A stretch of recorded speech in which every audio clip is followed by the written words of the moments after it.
ఆస్తి తన్నుకుపోవడానికి పుట్టిన దాన్ని డైరెక్ట్గా ఈ ఇంటికి ఎలా రప్పించాలని ఆలోచిస్తున్నావా? అవును. నీకు ఖచ్చితంగా పిచ్చి పట్టింది మమ్మీ. లేదు, ఖచ్చితంగా ఇది వర్కౌట్ అవుతుంది. నాన్నమ్మ వారసురాలు ఇంటికొస్తే నువ్వో గుడి నేనో గుడి వెతుక్కుని అడుక్కోవాలి. అసలు ఆ వారసురాలు వస్తే కదా.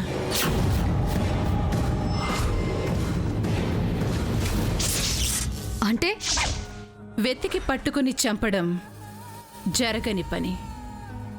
మా శేషమ్మత వల్లే కాలేదు, మన వల్లేమవుతుంది? అందుకని ఏం చేయాలనుకుంటున్నావు? ముక్తాదేవి గారి మనవరాలు రావాలి, కానీ శవంగా ఇంటికి రావాలి.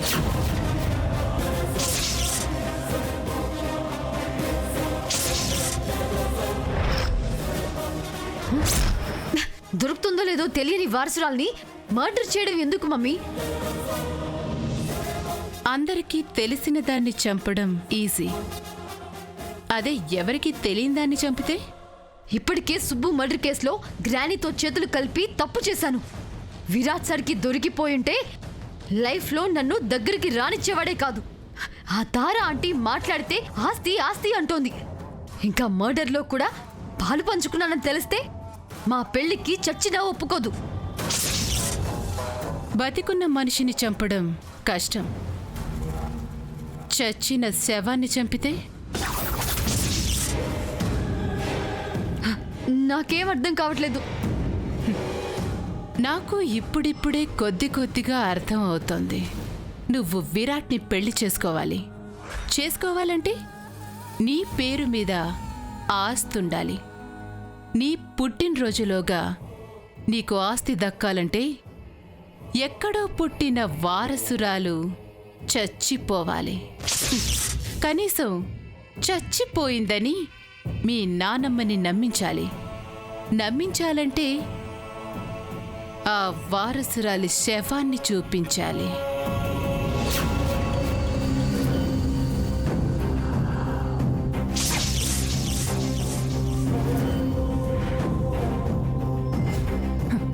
శవం కావాలంటే ఏం చేయాలో నేను ఆలోచిస్తాను. ఈలోగా భూమి వైపు విరాట్ మనసు మళ్ళకుండా నువ్వు చూసుకోవాలి. మనం ఎన్ని ప్రయత్నాలు చేసినా నీ మీద విరాట్కి ఇష్టం ఉంటేనే ఈ పెళ్లి జరుగుతుంది. కాబట్టి ఇప్పుడు అర్థమైంది. గ్రానీ పోతూ పోతూ కనీసం ఓ ముక్కు పుల్ల కూడా నీకు వదిలేసిపోలేదని నువ్వు తిట్టుకున్నావు. నీకిలాంటి చావు తెలివితేటలు బాగా నేర్పించిపోయిందని ఇప్పుడు అర్థమైంది నాకు. సో నేను విరాట్ సార్ గురించి పట్టించుకుంటాను, నువ్వు ఆస్తి గురించి పట్టించుకో.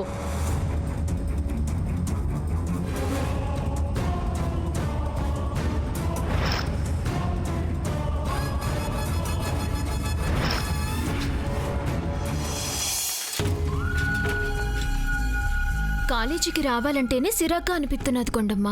అదేంటే, చదువంటే నీకు పానం కదా భూమి. అందుకే సచ్చినట్టు వస్తా ఉన్నా. ఆ నందికి మనల్ని ప్రశాంతంగా చదువుకొనిచ్చేలా లేదు. ఎప్పుడు మనం దొరుకుతామా, విరాట్ బాబు దృష్టిలో సెడుగా చూపిద్దామా అని ఏదో ఒక వంక ఎతుకుతానే ఉంది.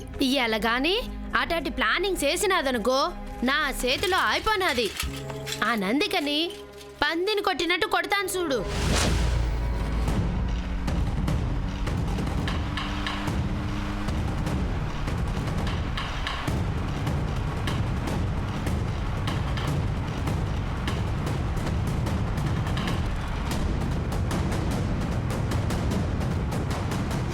మిమ్మల్ని ఏం చేసినా కాలేజ్ మానేలా లేరు కదూ.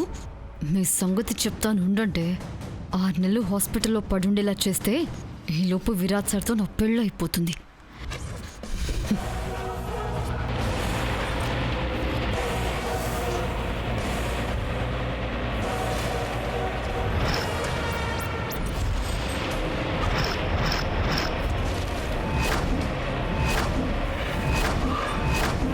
భూమి భూమి ఆ నందిక కార్తో గుద్దడానికి వస్తున్నది.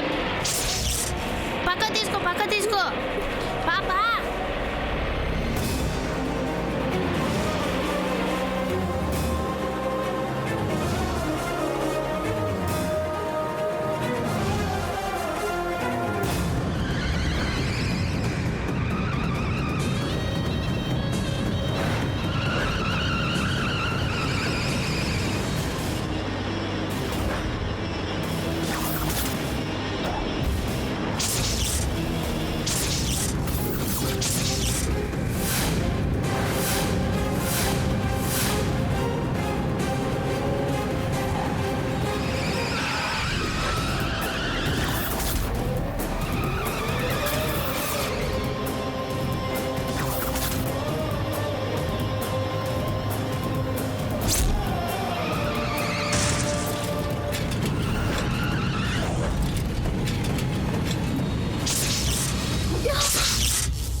ఏదో లెక్క.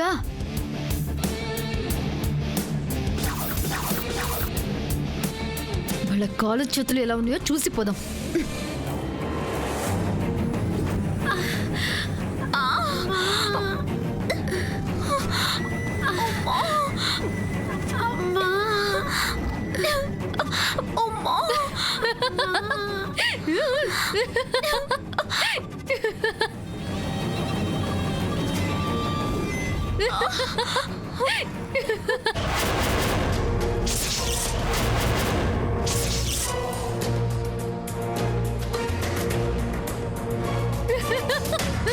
ఏంటే, కాలు ఫ్రాక్చర్ అయిందా, చెయ్యి ఫ్రాక్చర్ అయిందా, లేదా 32 పళ్ళు ఊడిపోయాయా? నా కాళ్ళు రెండు బెరిగిపోయినాయి కొండమ్మా. వాళ్ళమ్మా, నా 2 చేతులు పుట్టుకుమని సౌండ్ వచ్చినాయి భూమే. అయ్యో, ఆసుపత్రికి తీసుకుపోయే దిక్కు కూడా లేదే. రేపటి నుంచి నువ్వు ఎట్ట నడుతావు, నా నెట్ట తిండి తింటానే.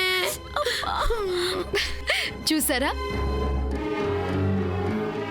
నిన్ను బ్యాట్ చేద్దామని టీలో నేనే ఉప్పు కలిపించాను. Bad luck. నిన్న నీ టైం బాగుంది, అందుకే రింకీ సీసీ కెమెరాకి చిక్కుకుపోయింది. ఇవాళ అడ్డంగా దొరికారు, బురదలో పడ్డారు.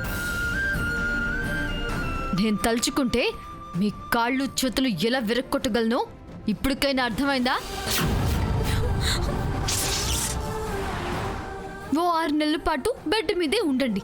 వస్తాను, బాయ్. Hello hello.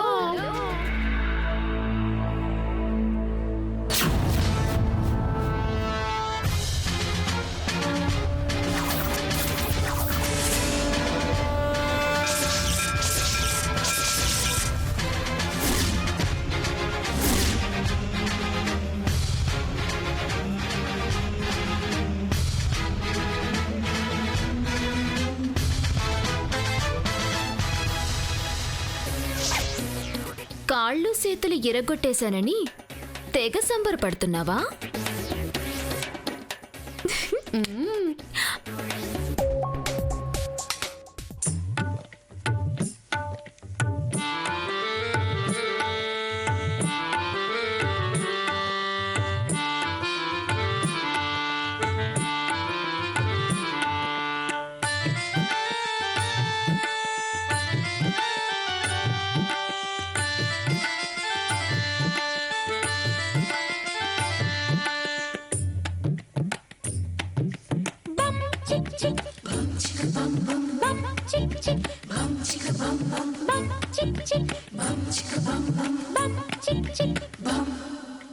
బం చిక్ బం బం చెయ్యి బాగా, ఒంటికి యోగా మంచిదేగా.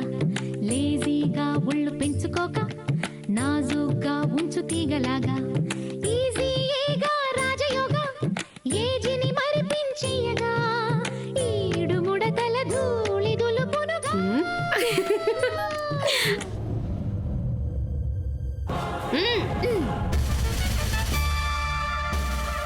కారుతో గుద్ది కాళ్ళిరగ్గొట్టి కాలేజీకి రాకుండా చేయాలని కలలు కన్నావా? మీలాగా నీడపట్టున పెరిగి జారిపడినందుకే కాళ్ళు చేతులు ఇరగొట్టుకుని సెత్త బాడీ కాదమ్మా మాది. ఎండలో తిరిగి డి విటమిన్ పెంచుకున్నోళ్ళం. రాగి సంకటి తిని కాల్షియం ఐరన్ పెంచుకున్నోళ్ళం. అంత సులువుగా మా ఎముకలు ఇరగవమ్మా. ఏమే పందిక, నీకు తెగ బలిసి మా దారిన మాపోతా ఉంటే కారుతో గుద్ది సంపాలనుకున్నావా? మమ్మల్ని సంపాలంటే నువ్వు కారుతో గుద్దాలేమో, అదే నిన్ను సంపాలంటే ఒకే ఒక్క పిడిగుద్దు చాలు. గుండెకాయ గొంతులో ఇరుక్కొని ఊపిరాడక చచ్చిపోతావేమనుకున్నావో. ఏంటే రెచ్చిపోతున్నారు? ఇవాళ కాకపోయినా ఏదో ఒక రోజు మిమ్మల్ని కాలేజ్ నుంచి బయటికి పంపకపోతే నా పేరు నందుకే కాదు. అప్పుడు పందిక అని పర్మనెంట్ పేరెడతాలే. నాతోనే పోటీ పడుతున్నారా? ఈ భూమి ఎక్కడా, ఈ ఆకాశం ఎక్కడా? ఈ భూమికి ఆకాశానికి ఏమంత తేడా ఉందే? 1/2 మీటర్ దూరమేగా.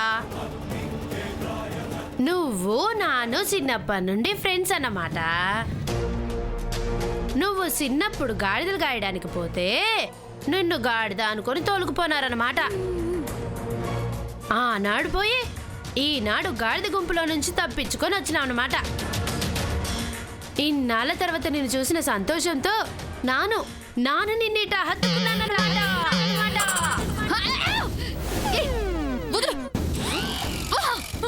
నువ్వు ముందు నుంచి చూసినావా కొండమ్మా? నాన్న వెనక నుంచి చూసి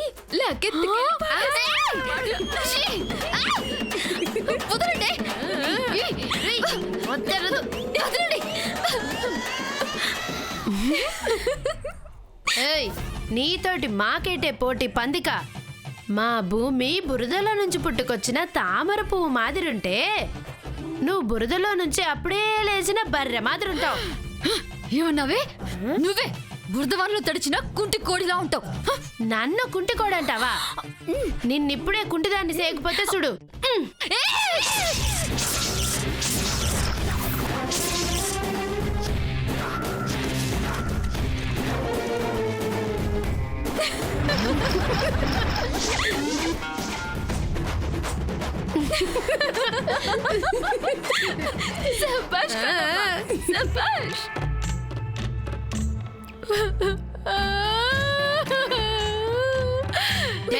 దాని మొహం చూడు భూమే,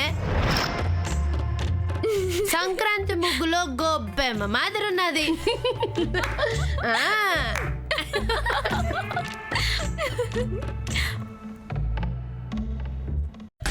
గొబ్బమ్మ గొబ్బమ్మ గొబ్బమ్మ గొబ్బమ్మ గొబ్బియల్లో గొబ్బియల్లో.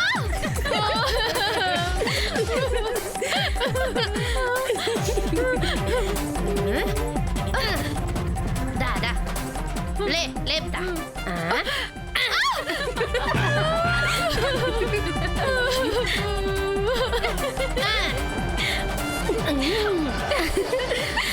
అయ్యో లేనందుకమ్మా, లేయమ్మా. విరాట్ సార్, ఏమైంది? యాక్సిడెంట్ అయినది విరాట్ బాబు. నందిక కారుతో మా సైకిల్ ని గుద్దేసినది విరాట్ బాబు. సైకిల్ని నువ్వు గుద్దితే నువ్వెలా బురదలో పడ్డావు? ఎవరు తీసుకున్న కోతిలా ఆళ్లే పడతారని ఉత్తినే అన్నారా? అది తోసిన గొంతులో అదే పడినది మాటారు. అబద్ధం విరాట్ సార్. మీరు నేను క్లోజ్ గా ఉండడం ఇష్టం లేక వీళ్ళే కారుకి సైకిల్ అడ్డం పెట్టి నన్ను గోతులకు తోశారు.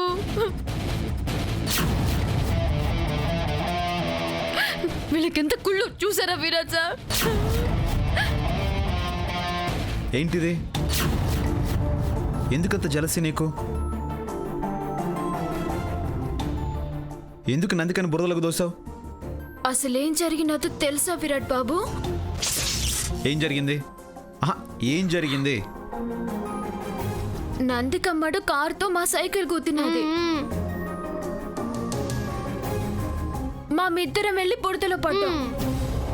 నందికమ్మడి కారు వెళ్ళి సెట్టు కుత్తుకున్నది. సచ్చినాదో బతికినాదో అని భయపడ్డాం. ఆ దేవుడు సల్లంగా చూసి నందికమ్మడు పానాలతో కారు దిగినది. అది చూసి ఆనందం తట్టుకోలేక ఈ కొండమ్మ ఇట్టా కౌగిలించుకున్నది.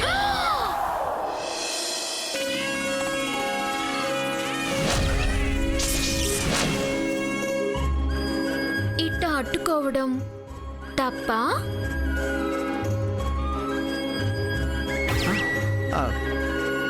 తప్పు కానే కాదు, తప్పు కాదు.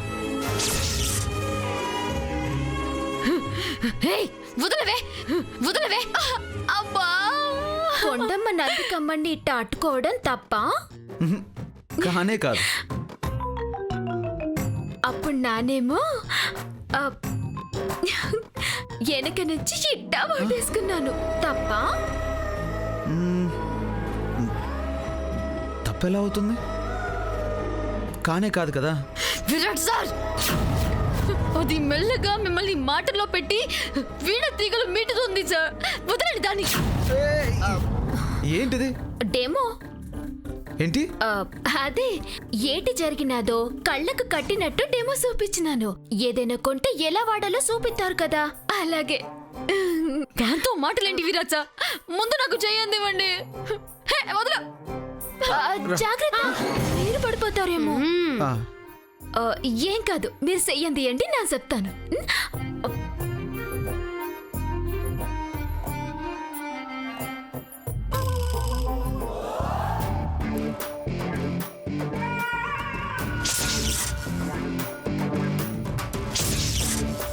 మీరు పడిపోతారని అట్టుకున్నాను.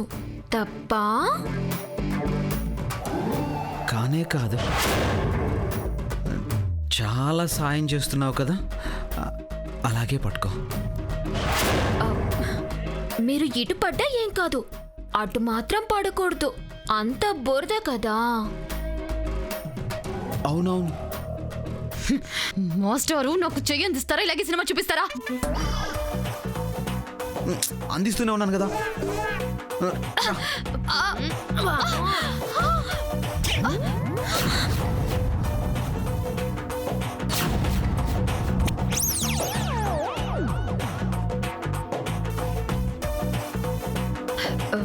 విసురుగా లాగేసరికి మీదొచ్చి పడ్డాను.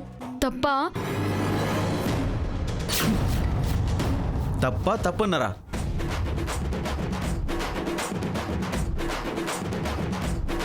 చూసావా, బట్టలన్నీ బురద బురద అయిపోయాయి. దాని జోలికెళ్తే ఎవరికైనా బురదే అంటది మాటారు. అది హత్తుకున్నప్పుడు మాత్రం బురదంటలేదా?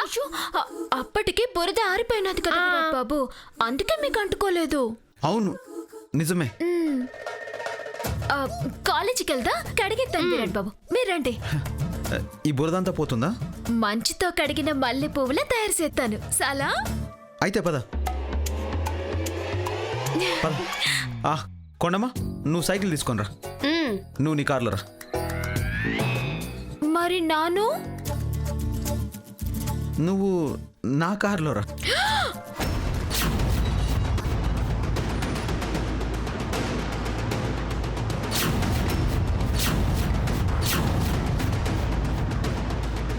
సీటుకు బురద అంటుతుందేమో. అంటితే అంటింది, నువ్వు పద రా.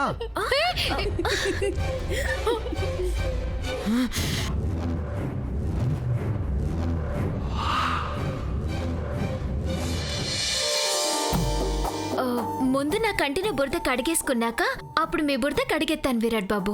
లేదంటే నా బురదే మీకు అంటుకుంటుంది. అలాగే భూమి.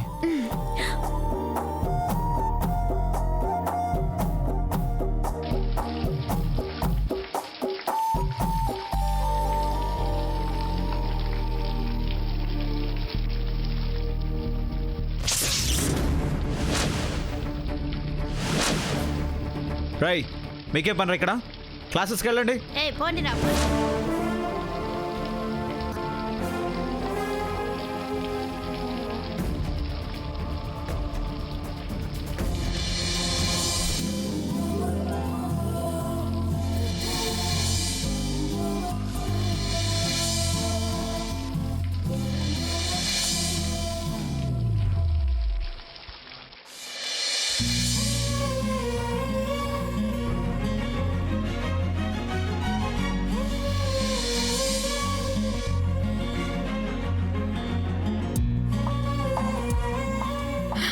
ఏంటి విరాట్ సార్ ఇది? ఒక లెక్చరర్ అయ్యుండి ఈ బురద మొహాల కోసం పబ్లిక్ టాయిలెట్స్ వాడుతున్నారా? పాపం ఆడపిల్లలు ఇంతమందిలో స్నానం చేస్తుంటే ఎంత ఇబ్బందిగా ఉంటుందో నీకు తెలీదా?